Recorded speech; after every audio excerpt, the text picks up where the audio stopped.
ഒരു ഫോണിൽ രണ്ട് വാട്സപ്പ് നമ്പർ എന്ന് പറഞ്ഞാൽ നമ്മളെ സംബന്ധിച്ച് വലിയ പുതുമയുള്ള കാര്യമൊന്നുമില്ല. കാരണം parallel space, parallel WhatsApp, business account, normal account, ഇങ്ങനെ കുറേ താക്കിട തരികിട നമ്പറുകൾ കാണിച്ച് നമ്മളിത് അച്ചീവ് ചെയ്യാറുണ്ട്. പക്ഷേ ഒരൊറ്റ വാട്സപ്പ് അക്കൗണ്ടിൽ രണ്ട് നമ്പർ എന്ന് പറഞ്ഞിട്ടുണ്ടെങ്കിൽ നേരത്തെ നടപടിയാവുന്ന കാര്യമല്ല. പക്ഷേ ഇപ്പോഴത്തെ ഏറ്റവും പുതിയ അപ്ഡേറ്റ് പ്രകാരം അത് നടക്കും. നിങ്ങൾ ചിലർ കണ്ടിട്ടുണ്ടാവും, കണ്ടിട്ടില്ലാത്തവർക്ക് വേണ്ടിയിട്ട് ഞാൻ വേണമെങ്കിൽ അതിൻ്റെ സ്റ്റെപ്സ് പറഞ്ഞുതരാം.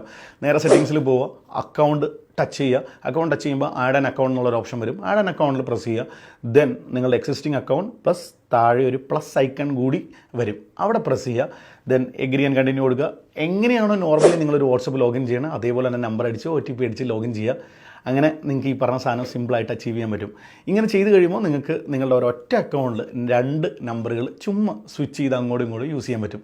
ഏറ്റവും വിഷമകരമായ കാര്യം എന്താണെന്ന് വെച്ചിട്ടുണ്ടെങ്കിൽ തൽക്കാലത്തേക്ക് ഇത് ആൻഡ്രോയിഡ് യൂസേഴ്സിന് മാത്രമേ ഉള്ളൂ. iOS ഇപ്പോഴും സെറ്റിങ്സിൽ കയറി നോക്കുമ്പോൾ ആഡ് ആൻ അക്കൗണ്ട് എന്നുള്ളൊരു ഓപ്ഷൻ കാണാൻ സാധിക്കുന്നില്ല. അതുകൊണ്ട് തന്നെ മിക്കവാറും ഉടനെ തന്നെ വരുമായിരിക്കും. തൽക്കാലത്തേക്ക് iOS യൂസേഴ്സിന് വെയിറ്റ് ചെയ്യല്ലാതെ യാതൊരുവിധ നിവൃത്തിയില്ല.